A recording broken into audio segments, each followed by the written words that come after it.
3 invités avec nous chaque soir pour décrypter les mouvements de la planète marché. François Chollet est avec nous ce soir, directeur général de Montségur Finance. Bonsoir François. Bonsoir.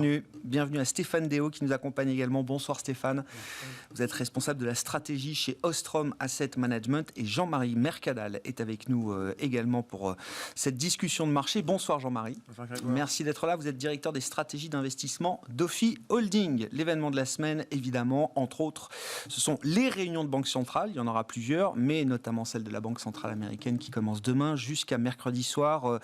Quelle peut être la tonalité du discours d'un Jérôme Powell qui se prêtera au jeu de la traditionnelle conférence de presse ce mercredi soir, Stéphane Déo, la Fed qui a vu déjà une manifestation importante de l'inflation sur le mois de mai, sur le mois d'avril, on a beaucoup commenté déjà ces chiffres, qui fait face également à un marché du travail alors qui est plein de bizarreries, mais qui recèle quand même visiblement quelques tensions, quand bien même il y a encore plusieurs millions d'Américains qui n'ont pas retrouvé les emplois et leur emploi à proprement parler, et puis des conditions financières, des conditions de marché qui sont extrêmement positives. Comment est-ce que la Fed peut faire la balance de tous ces phénomènes ?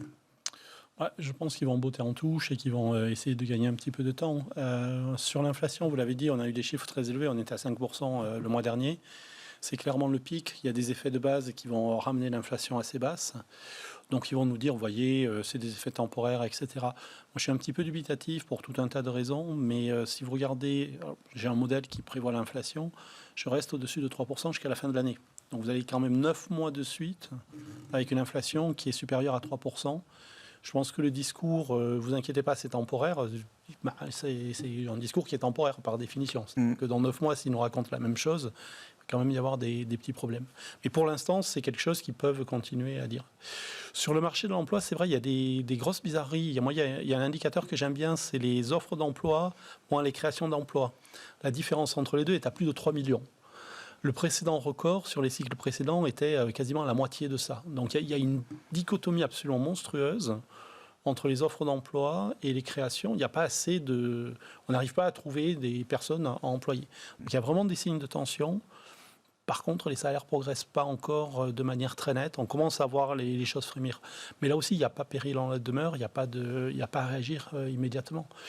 Donc l'un dans l'autre, je pense qu'ils ont tous les arguments pour attendre un petit peu. Ouais. Et puis le consensus, c'est qu'à Jackson Hole, donc fin août, ou la réunion du FOMC de septembre, qui est le 20 septembre, si mes souvenirs sont bons, ils commenceraient à annoncer un tapering pour l'année prochaine. Pour l'instant, je pense qu'il n'y a pas urgence, il n'y a pas de raison fondamentale de changer ce genre de timing. Si on revient quelques mois en arrière, Stéphane, il faut bien comprendre quand même, c'est un événement important, la Fed a changé sa stratégie. Oui. C'est-à-dire, après des décennies de lutte contre l'inflation ou de stratégie désinflationniste, la Fed nous a dit, au mois d'août dernier, après une revue stratégique qui a été menée pendant plus d'un an, nous a dit, désormais, l'inflation, c'est plus notre sujet. Nous, on veut faire tourner l'économie américaine à plein régime, au maximum de son potentiel. Quand on regarde les derniers records en termes de taux de chômage, on était tombé à 3,5%. Donc, on peut imaginer que c'est dans ces eaux-là que la Fed se fixe des objectifs en matière de tension sur le marché du travail. On n'est pas du tout, on est autour de 6, sous les 6, je crois, sur le dernier rapport mensuel sur l'emploi. Vous dites, moi, mon modèle me donne 3% d'inflation tout au long de l'année. Est-ce que ça ne correspond pas exactement à la stratégie que cherche à appliquer la Réserve fédérale américaine depuis le mois d'août dernier? Si, complètement. Mais du coup, je ne vois pas pourquoi ils réagiraient. Donc, ils vont nous dire c'est temporaire, gagnons du temps, et puis petit à petit, on va avoir les anticipations qui vont glisser.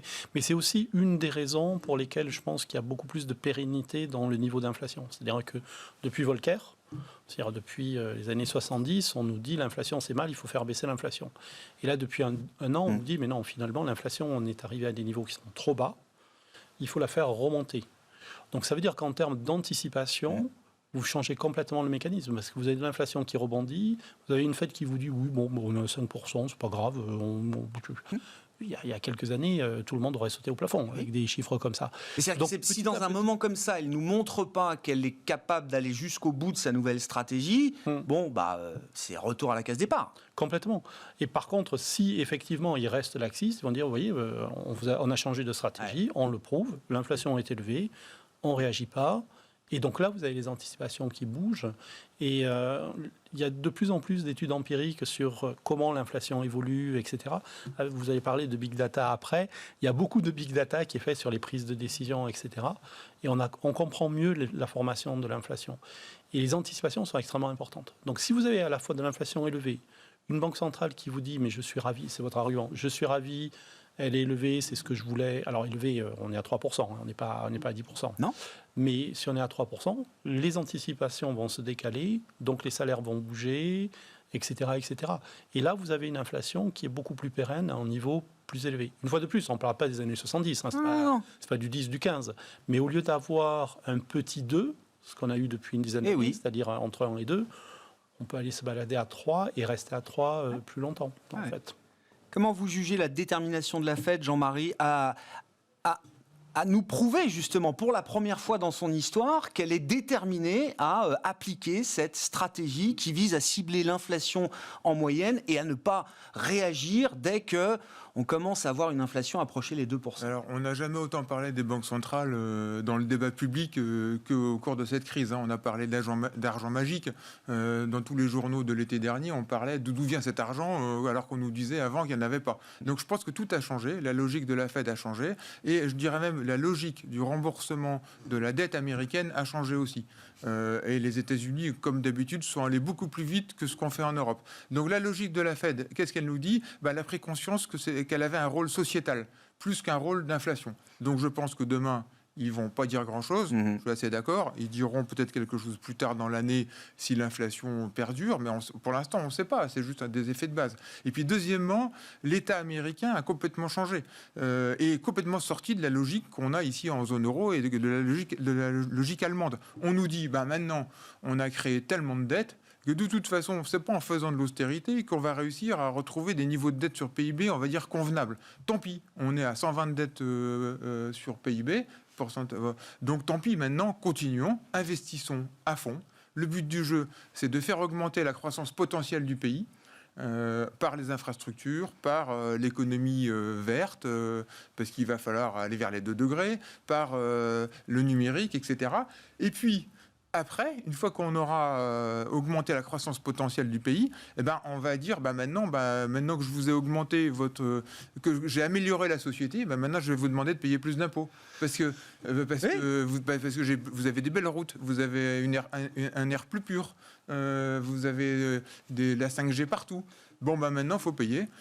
Donc, payer. Donc, du coup, c'est la logique allemande à l'inverse. Et donc, c'est ça qui va se passer. Et on peut se poser la question du rôle sociétal de la Banque centrale et, quelque part, d'une certaine forme de connivence. Enfin, connivence, c'est peut-être le mot, de coopération intelligente avec l'État. Parce que si on maintient des taux très bas pendant longtemps, voire si on contrôle un peu toute la courbe des taux sans vraiment le dire, du coup, on a des taux réels négatifs. Du coup, c'est indolore pour les dettes publiques. Et au final, sur le long terme, ça se résorbe tout seul, on a plus de croissance, on fait payer un peu plus d'impôts, et puis au fur et à mesure, cette dette, elle s'efface sur 10-15 ans, elle revient dans des niveaux, on va dire, convenables, autour de, 50% de dette sur PIB. Je pense que c'est ça la logique qui est en train de se passer. Les États-Unis sont partis à fond là-dedans. Le marché action, pour l'instant, il aime bien, parce que les taux ne montent pas trop, la courbe est contrôlée, puis on augmente la croissance. Alors peut-être que le marché action se fâchera si un jour le marché obligataire se fâche, ou si un jour il y a trop d'impôts, trop d'interventionnisme de tous côtés. Et donc on verra. Donc je pense qu'aujourd'hui le marché, on voit bien que depuis quelques semaines, il fait plus grand-chose. Il a acheté le boom post-pandémique, il a acheté la réouverture. Et là, maintenant, il ne sait plus trop, il attend. Puis toutes ces logiques-là, pour l'instant, c'est encore trop tôt pour avoir les réponses. Donc, mais vous dites la Fed, demain, ou après-demain, s'affaiblirait d'une certaine manière si elle commençait à accélérer la réduction de son accommodation en signalant un tapering un peu plus rapide que prévu, parce qu'on a eu 2 chiffres d'inflation un peu importants. Oui, tout à fait, parce que là, aujourd'hui, n'oublions pas qu'il y a un an, c'était quand même la cata mondiale. Donc du coup, alors on ne sait pas si c'est transitoire ou pas. Pour l'instant, on peut dire que c'est vraiment transitoire, parce que les effets de base sont énormes par rapport à une année de comparaison l'année dernière où c'était la catastrophe. Mais après, si on revient vers des relocalisations, puis il va falloir la payer aussi, cette transition énergétique et tout. Donc peut-être que ça va faire de l'inflation plus structurelle, mais aujourd'hui on ne sait pas. Et de toute façon, la Fed aujourd'hui ne peut pas trop changer de discours. Sinon, elle deviendrait, je suis complètement d'accord, elle deviendrait plus crédible par rapport à ce qu'elle nous a expliqué il y a 6 mois, 9 mois.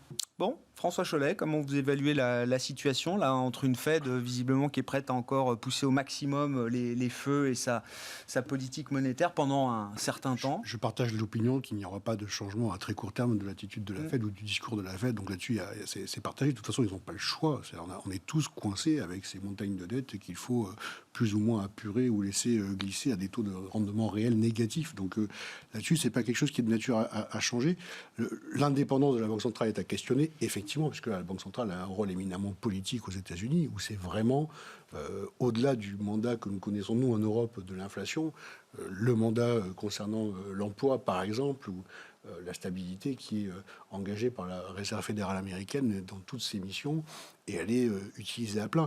C'était un rêve de Donald Trump, c'est une réalité aujourd'hui qui est en marche, et qui montre que, effectivement, on peut bénéficier d'une banque centrale qui est proactive et réactive face à des événements économiques. On peut aussi remercier ce qui se passe aux États-Unis, parce que d'abord, on en bénéficie. Ces plans de relance américains, ces taux bas, etc., sont quand même des choses qui bénéficient aussi à l'Europe.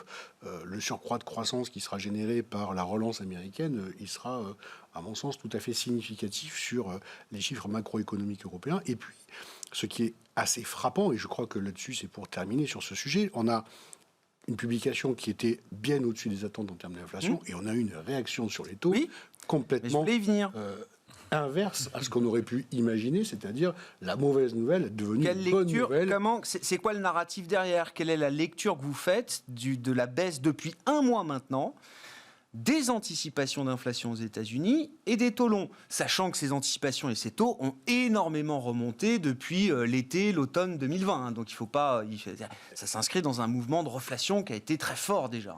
Quand les bonnes nouvelles arrivent, on s'inquiète moins et on se pose moins la question du pourquoi. On a plutôt tendance à en profiter. Non, clairement, je pense que les taux sont aujourd'hui administrés et que les banques centrales sont les gros acteurs de la courbe des taux, que ce soit en Europe ou que ce soit aux États-Unis. Et donc, c'est peut-être une des raisons pour lesquelles on a assisté à cela, parce que je ne vois pas, d'un point de vue de marché, des anticipations qui auraient pu faire que le mouvement se passe dans ce sens-là. Mais ça, c'est quelque chose qui est assez ouvert, parce que pour le coup, c'est assez subjectif. Que les taux soient contrôlés par la Fed, avec en plus des phénomènes un peu saisonniers sur les marchés obligataires, les émissions du Trésor, etc. Mais les anticipations d'inflation, Stéphane, elles sont libres. Ces anticipations d'inflation, elles reculent de 25 points de base depuis un mois, encore une fois. Oui, mais je pense que, pour revenir sur ce qui a été dit, il y a beaucoup de raisons techniques. Pourquoi ? Parce que la Fed achète 80 milliards par mois. Les émissions du Trésor ont beaucoup baissé depuis un mois. Donc, en fait, vous avez une demande qui est très forte, parce que la demande de la Fed est à peu près stable, et une offre qui est assez basse. L'autre point qu'il faut garder à l'esprit, c'est que le Trésor américain avait énormément de liquidités, 1600 milliards, grosso modo, ce qui est absolument phénoménal. Et il a utilisé plus de 1000 milliards de ces liquidités déjà. Donc, vous avez une pénurie de T-bills, c'est-à-dire les papiers très courts. J'avais regardé il y a une semaine ou deux, sur les 41 T-bills cotés, il y en avait 14 qui étaient en taux négatif. Donc il y a une vraie pénurie sur la partie courte. Les déficits n'ont jamais été aussi importants. Et vous avez des taux négatifs. Paradoxalement, on a un manque de papier sur le marché, un manque de papier obligataire pour les investisseurs. Donc, quand vous tirez le cours aussi bas, forcément ça a un impact sur le reste. Vous voyez, tout ça, c'est des histoires très techniques, très tactiques. Vous ne mettriez pas un narratif fondamental derrière ce reflux depuis un mois J'ai quand même un petit problème, c'est que je trouve que le marché n'est pas d'accord avec lui-même, parce que vous avez des anticipations d'inflation qui sont, je vous le fais à la louche, à 2,5 à peu près sur 10 ans, et puis vous avez des taux d'intérêt à 1,5. Je suis désolé, mais c'est soit l'un soit l'autre, c'est pas les deux en même temps. Parce que si vous avez 2,5 d'inflation, c'est-à-dire des chiffres, comme on le disait, qui stabilisent au-dessus de l'objectif de 2% de la Fed pendant 10 ans, très bien, je veux bien, mais alors le taux à 10 ans, il ne peut pas rester à 1,5 très longtemps. Soit le 1,5 est juste, mais alors c'est qu'il y a un problème sur l'inflation. Vous voyez, c'est soit l'un, soit l'autre, mais pas les deux en même temps. Soit le 1,50 sur le 10 ans américain est juste, et à ce moment-là, ça veut dire qu'on revient très vite dans un scénario assez médiocre, voire de stagnation séculaire qui prévalait auparavant. Soit les anticipations ont raison, et là l'ajustement des taux longs n'est pas fini. Et donc il y a un des deux côtés qui doit lâcher à un moment donné. Bon, pour l'instant, ça tient à cause de ces raisons techniques, l'afflux de liquidités. Il y a un moment où ça va lâcher. Et votre sentiment, c'est que ça lâchera plutôt vers le nord, quoi. En fait, on a vu ça en janvier déjà, il y avait cette même chose. Et oui, ça a lâché vers le nord. Ce qui s'est passé, c'est que tout d'un coup, le marché s'est dit, mais attendez, pas impossible que la Fed monte les taux. Du coup, on a repricé les anticipations d'hausse des taux. Et en même temps, les taux réels ont remonté. Et moi, je pense que c'est ce qui va se passer un peu plus tard. Après, c'est pas la semaine prochaine. Mais d'ici la fin de l'année, c'est très probable, oui. Ouais. François ? Ça a beaucoup joué. D'abord, on a déjà vu quasiment un 90, je crois, sur le 10 ans US au premier semestre. Et d'ailleurs, à un niveau où beaucoup pensaient qu'on serait au 30 juin plutôt de 2,50, que ce serait plutôt raisonnable d'être là. Force est de constater qu'on est plutôt 100 points de base en dessous, et donc une réaction assez étonnante. En Europe, de la même façon, suite à ces annonces-là, on aurait pu imaginer qu'il y ait des écartements, etc. Et là aussi, le rôle de la Banque Centrale Européenne dans ses achats hebdomadaires, c'est 19 milliards de rythme hebdomadaire, donc c'est quasiment plus que les émissions actuelles des pays de la zone euro. C'est une manipulation des taux qui est assez historique aussi, et on ne peut pas imaginer que ça reflète la réalité économique des sous-jacents. Il n'empêche que ça a été, dans un premier moment du trimestre, favorable à un rebond value. Les valeurs de croissance étaient déjà sur des multiples de valorisation élevés, et cette remontée des taux 10 ans commençait à poser des problèmes de valorisation aux valeurs de croissance.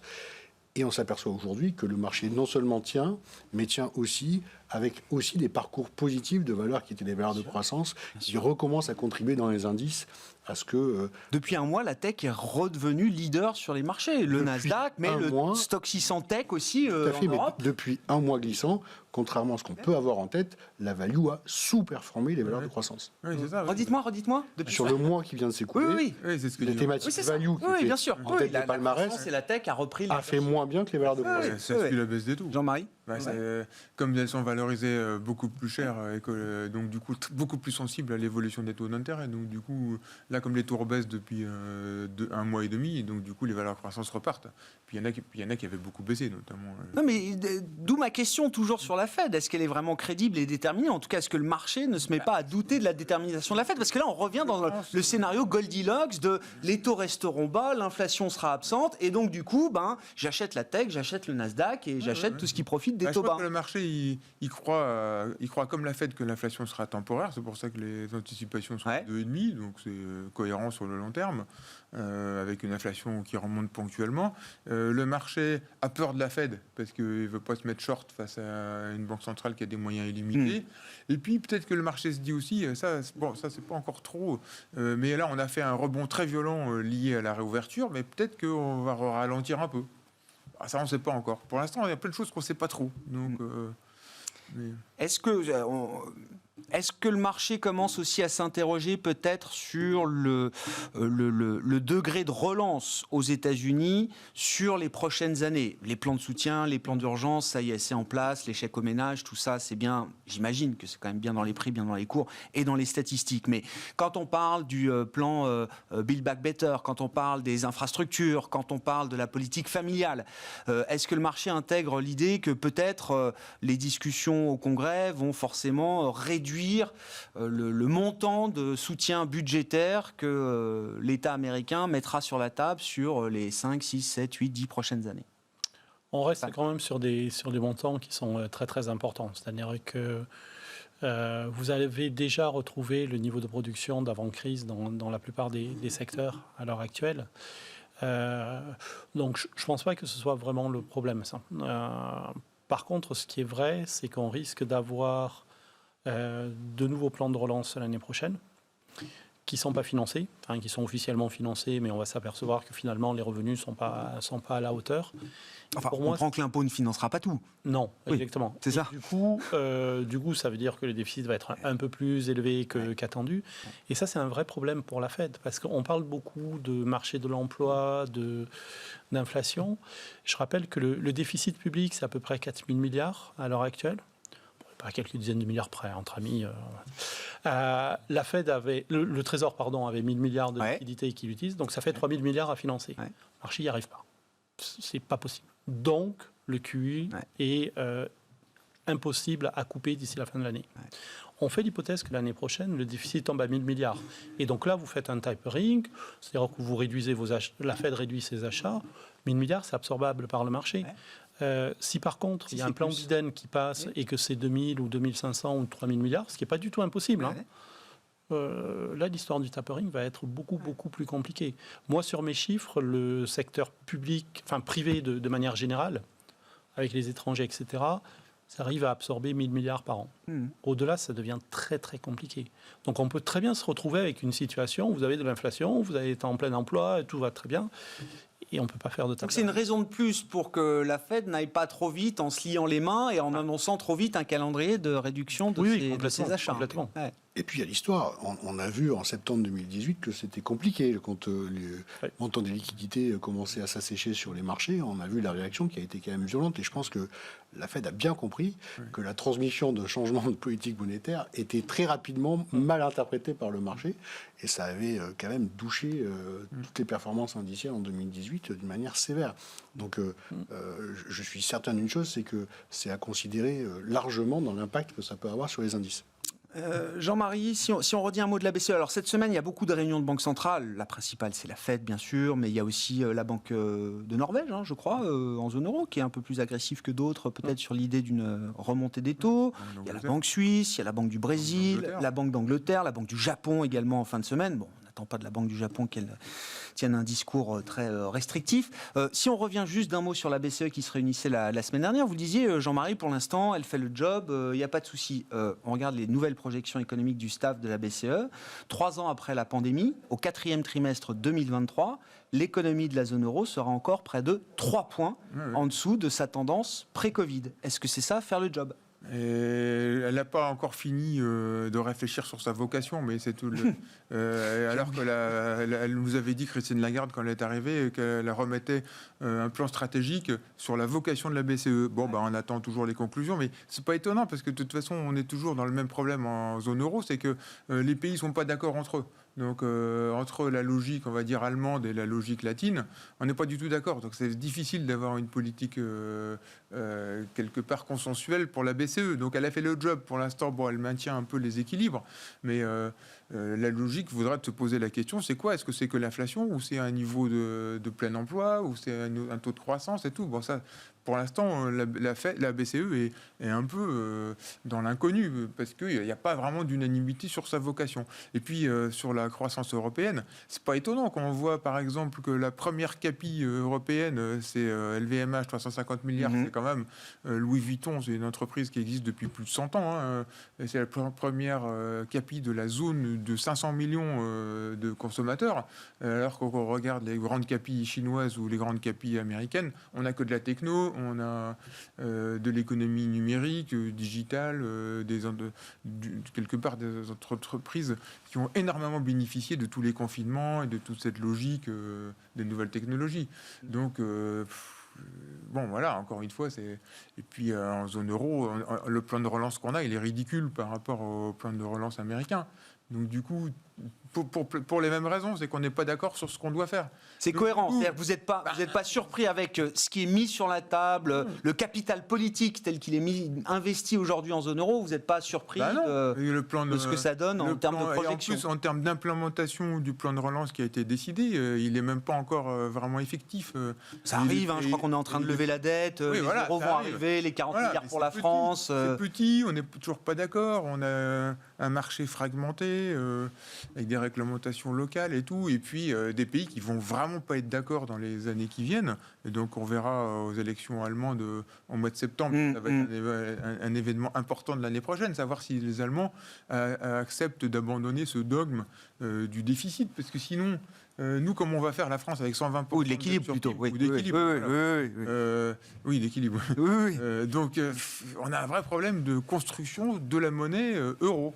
Et ça, du coup, tant qu'on est comme ça, je vois pas comment on pourra aller plus vite que les autres, quoi. Alors, on n'est pas catastrophique non plus, mais comparé par rapport aux États-Unis ou même en Chine, c'est plus compliqué, plus long.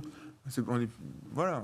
Bon, Est-ce que les montants sont trop petits? J'en sais rien. En tout cas, toujours le sentiment que ça va pas assez vite, sans s'apesantir trop longtemps sur la zone euro. Mais c'est vrai que, encore une fois, il y a un an, il y avait cet enthousiasme, ce moment hamiltonien, Macron-Merkel, le plan de relance, la dette commune. On se disait, tiens, cette fois, cette crise, les leçons des crises précédentes ont été retenues. On ne commettra pas les mêmes erreurs, les mêmes débats trop rapides, prématurés dans les sorties de crise avec toujours les mêmes lignes de fracture. Je suis d'accord que de ce point de vue-là, ça n'a pas changé, mais on a l'impression qu'on revient quand même très très vite sur ces sujets. Est-ce que vous êtes surpris ou pas, Stéphane, de la manière dont ça se déroule? Moi, je vous trouve un peu vache. Un peu sévère. Non, mais vous avez le droit. Mais, si je puis me permettre. Non, mais n'hésitez pas. Non, si vous voulez, il y a 10 ans, en 2009-2010, on a eu une crise, des déficits qui ont beaucoup progressé. On a sauté sur les freins. C'est-à-dire qu'on a dit les déficits sont beaucoup trop importants, il faut les réduire tout de suite. Donc quand vous faites un resserrement budgétaire en pleine crise, en général, ça ne se passe pas très très bien et on connaît la suite. Là, on a quand même des déficits qui sont à 2 chiffres dans pas mal de pays. La Commission européenne a dit, très bien, je regarde ailleurs. La Commission européenne a aussi dit, l'année prochaine, vous avez le droit de continuer. Donc, ce n'est pas du one-off, c'est 2 ans. On a un plan commun de 750 milliards, alors qu'en 2009-2010, les plans communs, c'était même pas, comme dirait la Fed, on ne commençait pas à penser à y penser. Donc, il y a quand même des grosses avancées. Après, c'est comme d'habitude en Europe, c'est un verre à moitié plein, à moitié vide. Donc, on peut... Ça dépend si vous êtes optimiste ou pessimiste, vous regardez le moitié plein ou le moitié vide. Mais je trouve que la réaction à cette crise a quand même été absolument différente de la précédente. Et en politique monétaire aussi. Juste un chiffre. Vous avez la crise en 2008, la BCE commence son QI en 2015, il faut attendre 2016 pour arriver à 1000 milliards de QI. Donc une dizaine d'années entre le début de la crise et les 1000 milliards. Là, il a fallu 9 ou 10 mois de mémoire. Ouais. Donc, on a fait et je me trompe peut-être d'un mois ou deux, on a fait en 12 mois ce qu'on avait fait en 10 ans. Donc, peut-être qu'il aurait fallu le faire en 15 jours. Et est-ce que ça... Si on a appris des crises précédentes, comment on explique que, encore une fois, horizon 2023, on sont encore 3 points en dessous de la tendance pré-Covid? Ça, c'est le verre à moitié vide. C'est que c'est très très bien ce qu'on a fait par rapport à ce qu'on avait fait. Au lieu de sauter sur les freins, on appuie sur l'accélérateur. Mais peut-être qu'il faudrait y aller plus franchement. Tout ça, Marie. Oui, mais je suis d'accord. On a été mieux qu'en 2008-2009. Enfin, on n'aurait pas pu faire tellement pire qu'en 2008-2009. Mais là, on va arriver. On accepte des déficits 1 an, 2 ans. Mais à un moment donné, on va dire maintenant qu'il y a la croissance qui est revenue, on refait des politiques budgétaires. Ça va revenir très vite, cette pression. La paix sociale en Europe demande une discipline fiscale et budgétaire. C'est la tribune de Wolfgang Schäuble la semaine dernière dans Financial Times. Ça commence.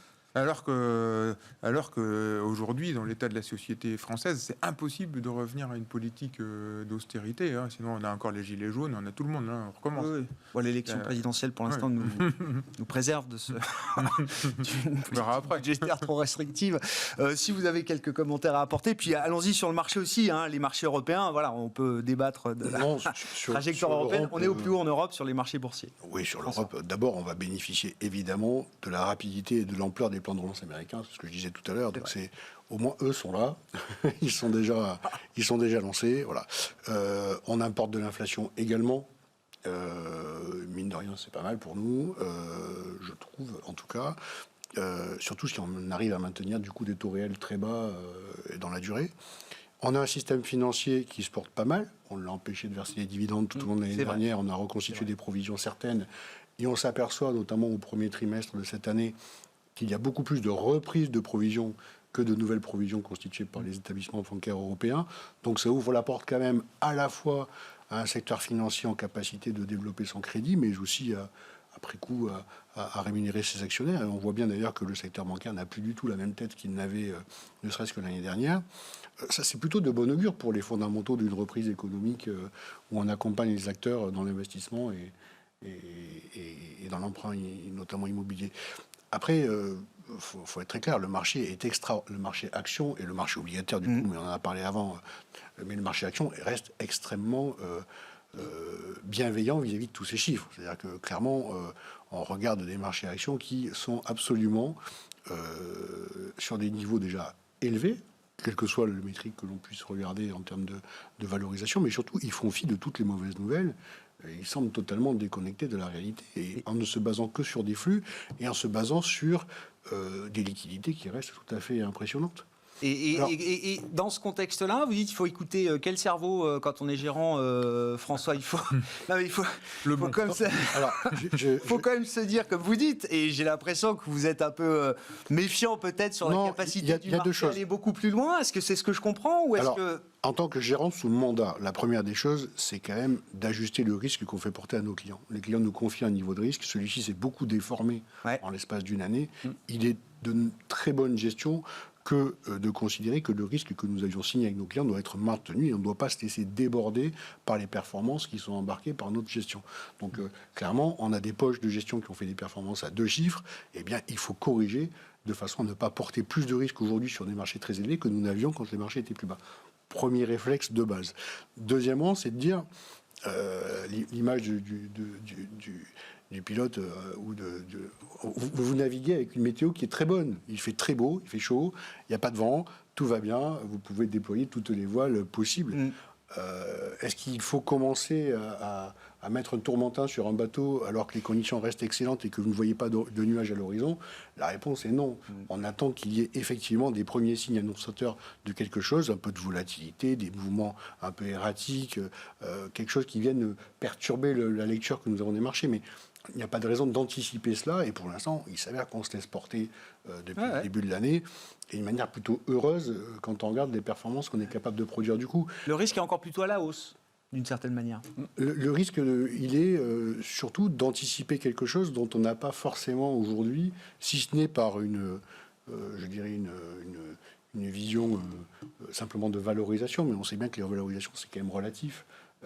C'est lié à la confiance, c'est lié à des comparables, des métriques qu'on peut regarder. Donc on aura au mois de juillet des chiffres qui vont être absolument éblouissants. Enfin, je veux dire, soyons clairs. Parce que Chiffres d'entreprise, les résultats de d'entreprise. la part des entreprises, je ne vois pas ce qui pourrait être négatif dans les communications en juillet. Et donc, l'idée, c'est peut-être se laisser porter. Alors, il ne faut pas être complètement fou, mais voilà, on corrige les excès, on réaligne les portefeuilles. Peut-être qu'il y a des zones à privilégier qui ont pris du retard. Peut-être qu'on peut être actif aussi sur les styles de gestion. Typiquement, on a eu un très beau rattrapage value. Ça fait maintenant plusieurs mois, puisque c'est depuis à peu près octobre dernier qu'on a ce rattrapage, voire un rallye de forte cyclique. Peut-être qu'on peut commencer à rééquilibrer tout ça et revenir sur des belles valeurs de croissance. Mais globalement, nous, dans les arbitrages que nous avons réalisés depuis quelques semaines, sur la partie action, je vais laisser de côté la partie taux, effectivement, est allé chercher un peu de Chine que nous n'avions pas forcément au-delà de fonds émergents dans les portefeuilles. On est allé chercher des choses qui étaient un peu en retard, peut-être repondérer un peu le Japon, qui là aussi est sur des métriques qui sont encore raisonnables et qui n'ont pas forcément participé autant à la fête, et puis peut-être juste écréter des gains que nous avons réalisés sur les marchés. Mais je pense qu'il est trop tôt aujourd'hui pour prendre de la protection, pour aller acheter des choses parce qu'on nous en voudrait de sortir d'un marché qui, pour l'instant, est toujours porteur. Ouais. Que dit le stratégiste d'Ostromem, Stéphane Déo? Un peu la même histoire, avec des mots un peu différents, mais c'est la même idée. Si vous regardez la saison des résultats qui vient de passer, c'est assez intéressant, je trouve, parce que il y a beaucoup d'entreprises qui ont eu des publications très bonnes au-dessus des attentes, et le marché ne paye pas pour ça. Enfin, elles montaient, mais très très peu. Par contre, celles qui décevaient étaient très très pénalisées. Il y avait une réaction qui était asymétrique. Ça, c'est typique d'un marché qui est très optimiste, parce que vous lui donnez une bonne nouvelle, il vous dit bah oui, je sais, d'ailleurs c'est déjà dans les prix. Vous lui donnez une mauvaise nouvelle, il va corriger. Et donc vous avez cette réaction qui est très très asymétrique. Et c'est un peu comme ça que je vois le marché sur les mois qui viennent. C'est-à-dire qu'on a une économie qui rebondit. Je pense que les chiffres macro vont être très bons parce que c'est l'élastique qui se détend, donc ça va conforter les marchés. Par contre, c'est vrai qu'on est sur des valorisations qui sont tendues. C'est difficile d'aller beaucoup, beaucoup plus haut. Donc je pense qu'il y a une très forte probabilité qu'on continue à glisser gentiment vers le haut. Et puis, il y a une faible probabilité que quelque chose casse. Alors, honnêtement, je n'ai pas d'histoire qui me convainque complètement, mais ça peut être un variant, ça peut être une erreur de politique monétaire. Si on se trompe sur la Fed, s'ils nous disent non, c'est affreux, l'inflation à 5%, on va monter les taux. J'ai du mal à raconter une histoire comme ça. Par contre, il y a un sujet que je trouve intéressant, c'est on regarde beaucoup le VIX, vous savez, qui est l'indicateur de surprise et de peur des marchés, qui est très très bas. Donc le VIX vous dit, il n'y a aucun problème, tout va très bien, on a de la visibilité, etc. Il y a un autre indicateur qu'on regarde moins qui s'appelle le skew. C'est la même idée, c'est le VIX, mais pour les mouvements extrêmes. Vendredi dernier, il était au plus haut historique. Donc en gros, le marché vous dit, sur le scénario central, en gros, on est tous d'accord, ça rebondit, tout va bien, il n'y a pas de nuages à l'horizon. Mais on a très très peur d'un signe noir, c'est-à-dire à un moment donné, d'avoir quelque chose qui casse. Une rupture. Une rupture, voilà. Ouais. Et donc c'est assez paradoxal. C'est à la fois vous êtes assez confiant sur votre scénario central et vous dites, mon Dieu, si ça casse, ça va être vraiment très très dur. On a beaucoup de... Pardon, du coup, il faut faire attention à ne pas lire les marchés comme trop euphoriques, trop complaisants non plus. Il y a quand même... il y a de la méfiance. De méfiance sous-jacente qu'il ne faut pas complètement... évaluer. Et tant mieux. Ce que je veux dire, c'est tant mieux pour la pérennité, la solidité de ce marché. C'est ça. Et ça traduit aussi une demande de la part des investisseurs et surtout une offre de la part des brokers et des structureurs de produits financiers de protection, non pas sur un pic de vol ou sur une correction de 7 à 10%, mais bien d'achat de put très loin pour essayer de venir... protéger des portefeuilles sur des baisses très marquées. Et c'est un engouement et un bruit qui court depuis plusieurs semaines sur les marchés, puisque c'est proposé très régulièrement aux gérants qui sont pour la plupart très investis. Mais sur des horizons de temps assez lointains, pas pour les prochaines semaines. C'est moins semaines. sur l'horizon de temps qu'il s'agit que de l'ampleur d'une baisse rapide. D'accord. C'est-à-dire vraiment... très loin par rapport aux 6600 points, par exemple, du CAC. Voilà. C'est ça, on va mettre des protections, mais sous les 6000 points. Quand on fait ça, c'est du moins 20 rapide. Voilà. Mais il ne faut pas se tromper sur le timing, parce que quand on fait ça, si on attend trop longtemps, après ça rebaisse et on n'a rien gagné. Donc il faut faire super attention à ce genre de produit. J'ai dit qu'on nous l'avait proposé, j'ai pas dit que nous l'avons accepté. Je dis qu'il faut faire très attention, c'est très subtil. Bon, Jean-Marie, pour conclure avec vous, allez-y, gardez la parole. Où est-ce qu'on a envie d'être investi correctement aujourd'hui? Je dirais, premièrement, toutes les bonnes nouvelles de la réouverture sont largement dans les cours. Donc, réduire un peu le risque en réduisant les allocations à actions. Je ne veux pas dire de sortir tout, hein. Je suis assez d'accord pour l'instant, mais revenons à des positions beaucoup plus neutres. Rééquilibrons la value, prenons un peu de bénéfice sur la value cyclique qui a largement bien monté et rattrapé une bonne partie. La value est devenue chère, là Je dirais pas cher, je dis qu'elle a fait un bon mouvement de rattrapage. Et ça vaut le coup de le réduire un peu. Et d'être beaucoup plus équilibré, plus vers le stock picking d'ailleurs qu'un style particulier. Parce que, la réouverture est dans le marché, puis un jour ou l'autre, on va se poser la question de comment on va payer cette facture. Donc pour l'instant, on ne sait pas trop comment, si c'est parce qu'il y aura d'inflation, si c'est parce que les banques centrales vont tout contrôler ou pas, donc il peut y avoir une erreur de politique monétaire, ou si, et ça je pense que le marché n'a pas encore pris en compte le fait que les impôts vont finir par monter, voire même que les États vont prendre du contrôle un peu dans ce monde et qui est allé peut-être un peu trop loin, notamment sur les GAFA, etc. Si on commence à revenir dans un monde où on contrôle beaucoup de choses, c'est un peu 40 ans de libéralisme qui a été très bon pour les marchés qui arrive un peu donc on est à une espèce de période où on va vraiment se poser des questions, mais aujourd'hui, encore une fois, on n'a pas les réponses. Donc on peut juste dire, réduisons un peu le risque, on va voir, parce que de toute façon, on a déjà fait un beau parcours et on verra bien. Donc, mais bon, on en reparlera la prochaine fois. Ah, mais avec grand plaisir. Non, mais c'est une discussion permanente et continue. Et pour finir, pour conclure, Jean-Marie, soyons antifragiles. Je suis assez d'accord. Diversifier au max, aller vers des actifs émergents, notamment la devise chinoise, parce que attention que l'Europe ne se paye pas en plus une baisse du dollar trop forte. Donc, équilibrons les monnaies, équilibrons les zones, les classes d'actifs, peut-être un peu d'or. Nous, on aime bien les métaux précieux. Voilà. Merci beaucoup, messieurs. Merci pour vos remarques, votre analyse de marché à ce stade, avant la réunion de la Réserve fédérale américaine, donc qui commence demain. Ce sera l'événement de la semaine. La décision et la communication est attendue mercredi soir. Jean-Marie Mercadal, Ophi Holding, était avec nous. Stéphane Déo, Ostrom Asset Management et François Chollet, Montségur Finance.